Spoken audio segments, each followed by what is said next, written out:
The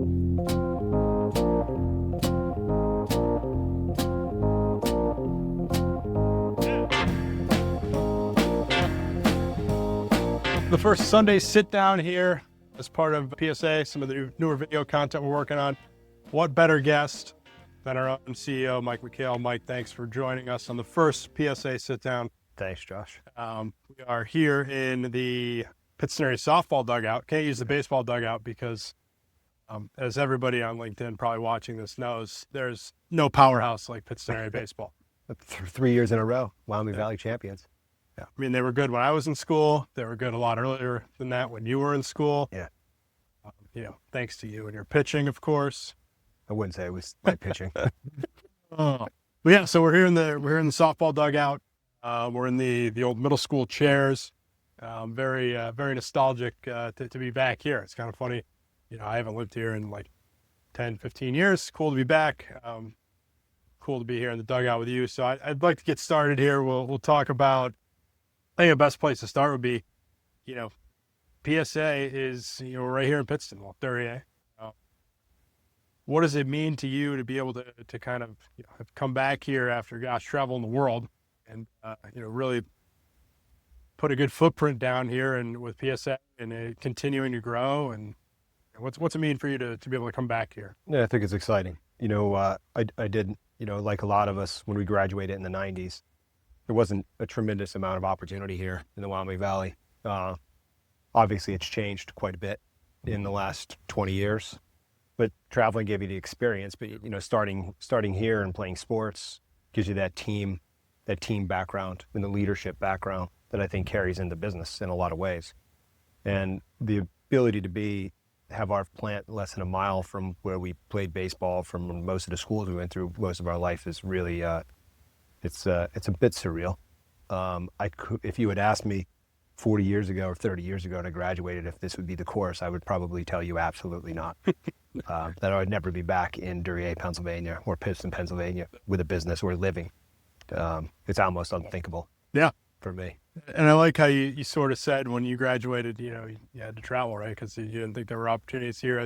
I'll never forget when I took the PSA job, I called my parents, because I used to tell my parents that all the time, right? And I graduated high school, and I don't know, 2010, I'm like, I got to get out of here. I got to go see the world or whatever. Well, I was, in communications, but now it's the opportunity is here, right? It's a growing area, a lot of great things going on, and spend my probably, a lot of years telling my parents I couldn't live here, and then now I working here and 3 miles from where I grew up, pretty much. Yeah, it's not. I don't think any of us would script it this way. I always thought the opportunities would never present itself well enough here to really have a future, but it's quite different. Yeah.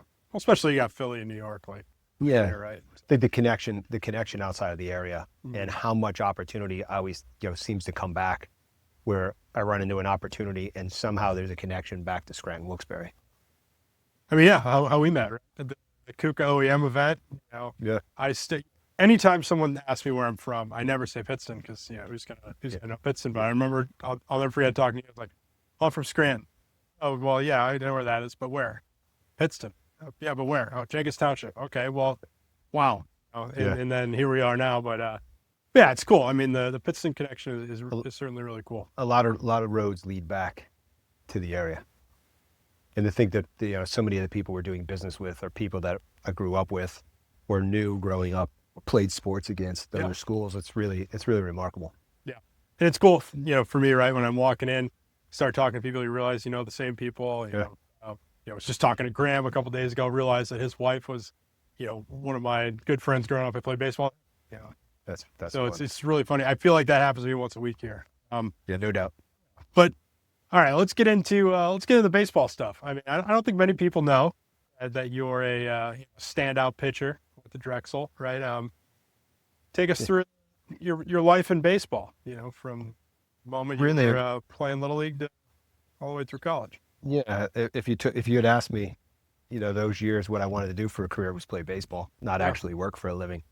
So the experience of sports and the team environment really carries in the business, and through the big league and world teams that I played on, you get to learn that there's different parts of a team that you put together, and that energy from the group versus the single is much more powerful than individual. And being an entrepreneur, it's hard. You can't grow yourself. You can't grow a business yourself. It takes a team and it takes a village to do that. For sure. How about specifically on the field? I know you were a pitcher. What mindset do you take that same mindset now on your team's calls as you did when you were trotting out from the dugout? Yeah, just get on the mound and throw the ball. Yeah. Right. If you don't throw the ball, you can't strike someone out, and if you don't swing, you can't hit a home run. Yeah. So I've done a lot of swinging in my career, some home runs, some foul balls, and a lot of strikeouts. So you're trying to hit more singles and doubles than strikeouts in business. I think that's a good point. And then it's sort of, you saying that made me think of, you'd get frustrated. It's like in hockey when someone's yelling, shoot the puck, when they have no idea what they're talking about. But in baseball, it's like, gosh, why isn't he just throwing strikes? Right? And there's probably a perfect balance in business, right? Where, you can't just go out there and throw strikes and, take it easy and take the safe way out. There's some days, I don't have a lot of recollection of those days, but there were some days you'd get on the mound or anything, you get to the plate and you knew you were going to go 4 for 4, or you knew you were going to have 12 strikeouts. You just felt the ball. You were on top of the ball more. And then there were sometimes you went out there and you're like, oh my God, I don't even think I can hit the catcher today. And in business, there's a lot of that. There's a lot of carryover in the business. In both of those days, you got to figure it out, right? Just keep on going. I like that. Cool. All right. Well, move on from baseball a little bit. Yeah. You've done some cool projects all over the world. Talk about some of those.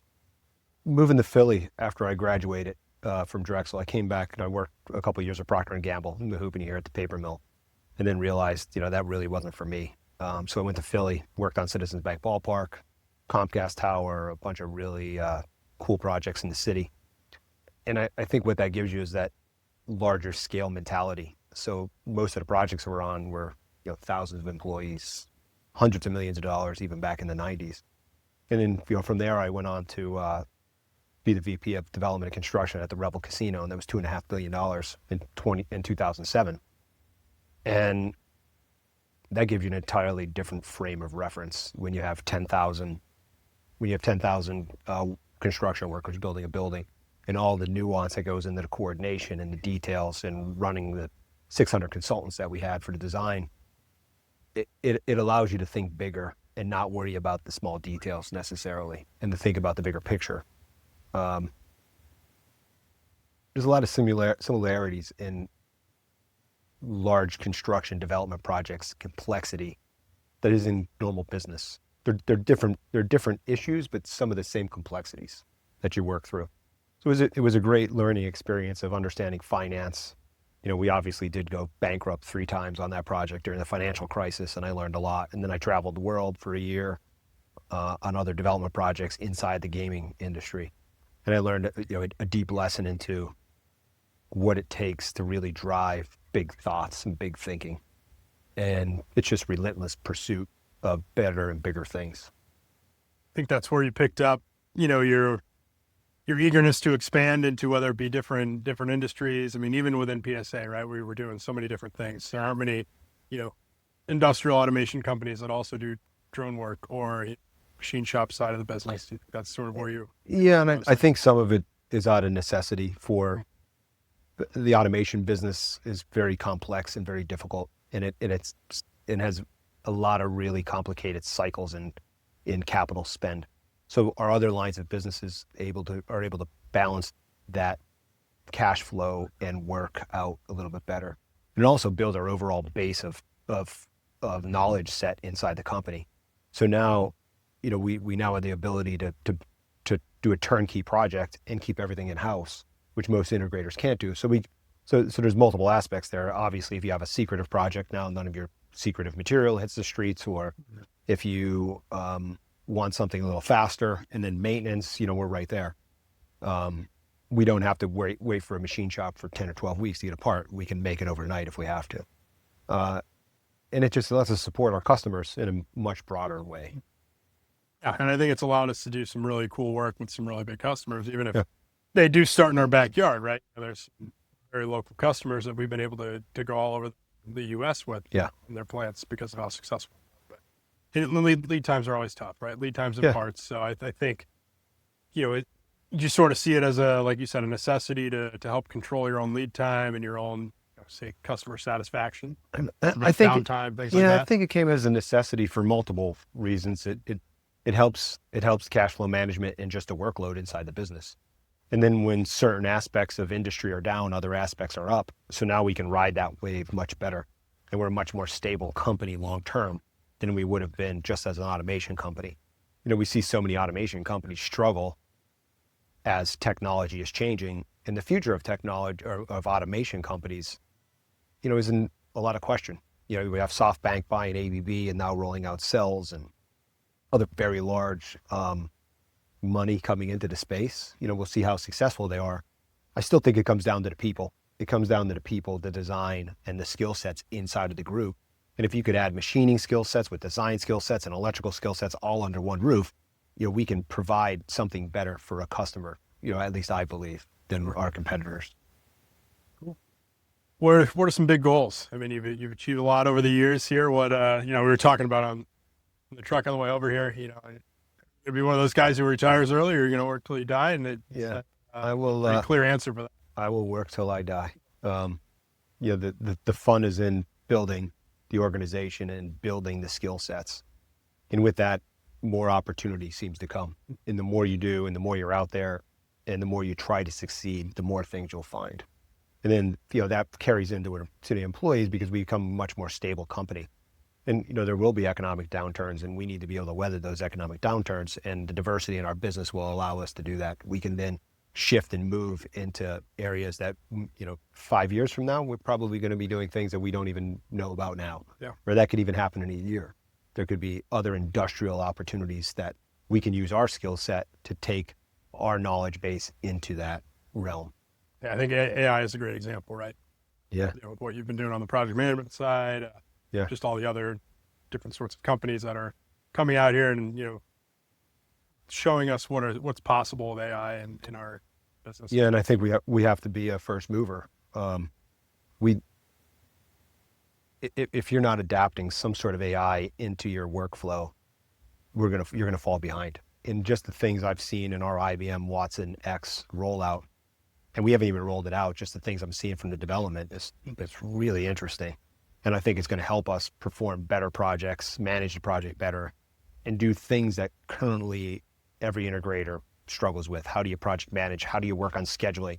What happens when a project moves because you have a part problem or your customer has an install problem and you got to move? Well, how does that affect the rest of the jobs in the shop? With the AI, I think we're going to be better able to handle those interferences inside of our existing business. You bring up a good point, right? A lot of this is a puzzle, whether it's you're waiting for a piece of equipment upstream, or you're waiting for certain product development, things like that. It allows us to be a little bit more nimble. And yeah, and we're opportunistic, and we look for opportunities in high volume machining we're moving into now, to take us from a one-off part R&D type machine shop or just service repair to large lights out manufacturing, to use our skill sets internally to be able to do automated machine tending and part inspection, lights out 365 24/7. And that gives us a big advantage. Now we're moving into different market sectors. We could find additional work and then generate work from inside of our own base of business that we need automation for. You ever just sit there and think about like, hey, how did I get here? You started as after you're a pitcher, right? You're an engineer, right? It's how did you get to the point where, one, maybe you developed that passion for building? Where do you think that came from? And then two, how did that end up translating to being a CEO of a company like PSA? It's hard to say. I really think it's just never saying no and finding opportunities where other people might not see opportunities. Or, in 2014, I was working for a private equity firm, and I kind of saw, hey, what's the next coming of the industrial world? and it was robotics in 2014, 2013. So I'm like, I should find a robotics company to purchase. And that's how I found PSA in 2016. Would I have told you in 2016 we'd be a large manufacturing facility and a very large machine shop and have a drone business and a contract manufacturing business? Absolutely not. I think that just comes from keeping your eyes open, being opportunistic, and trying to use the resources you have inside the business to look at different things. And in reality, all the things we do are really all the same. We're using engineering and we're using fabrication and the ability to put things together, whether it's mechanical, electrical. It's not like we're an automation company and we're trying to be a maker of hot dogs, right? It's all in general industry, using our engineering know-how to make products better or make our own products better. Your second baseman playing shortstop once in a while. You're a second baseman playing every position whenever you have to. It always cracks me up. I remember a guy growing up who played for the Red Barons, David Doster, who played like every single position. And that's sort of what I think about when I think of PSA, because it's like, whenever someone says, what do you guys do? It's like, okay, well, how much time do you have? Yeah. You know? And I know some of it's confusing, but when you really break it down, it's engineering and fabrication. Yeah. It's really all it is. No matter what we do, whether it's on the drone side or munition side or, some of the new things that we're going to be rolling out, we're just using our engineering know-how to do something better or to support a product. We're not inventing the space shuttle. I like it. So what's next? Close it out with what's next here. I think what are we excited about? It's more of the same. We'll keep on growing our automation business. We'll keep on growing our machine shop. We have a big push into large scale production work in the machine shop, and so far that's going really well. And we have a good line of sight on quite a bit of volume. We'll be pushing into aero defense in the machine shop, and we're hopefully going to land another contract manufacturing opportunity by the end of the year. And it's really just the same. Just grow the whole nucleus and use our assets that we have internally to the business that are very difficult to put together. We now have, after 10 years, we now have a full core base to do pretty much anything that we need. Like it. We'll leave everybody with your favorite baseball memory. Is it a big strikeout against Wyoming area and playoff game? Or favorite what is it? Baseball memory. When we won districts senior year at Scranton Wilkes-Barre Stadium, we beat Scranton Prep, I believe. On the AstroTurf. On the AstroTurf. The private school kids. Yes, with the private school kids. Yeah, so that was fun. There was some good. I threw a no-hitter in one of the World Games in Delaware in the national semifinals. That was a fun moment. Honestly, there's been way too much that's gone through my head in the last 30 years to remember much. Sure. To be honest with you. Without baseball, you'd be in trouble, right? Well, without sports in general, and without learning the team environment, and learning how important it is. I wish I had learned that. I wish I would have grasped it sooner. I think I would have been better off. It's almost like you have a catcher's mentality, right? Everybody says catchers make the best managers. Yeah. Well, I pretty much caught most of my career. I pitched and caught. So sort of, I wish I put it together a little sooner, but I think you have to take all the aspects of your youth and then your professional life and meld it together. Like I can't even say I have one particular mentor that I could say this was the person. I've had so many along the way that would either teach me how to read a balance sheet, how to do banking, how to do management, and it's a collaboration of all that knowledge. All those things you weren't thinking about when you were just doing engineering or even just project management. Wouldn't even have thought about it. No, from being a superintendent and running field work, you just put it together over time. And the ones that can put it together are the ones that can succeed. And luckily, I was able to take some of those learnings and somewhat succeed at this point. Yeah, I think there's no arguing there. Well, I appreciate you joining us. This is the first one. We'll do more of these. And thanks for joining us. We'll catch you next time here on the PSA Sunday Sitdown.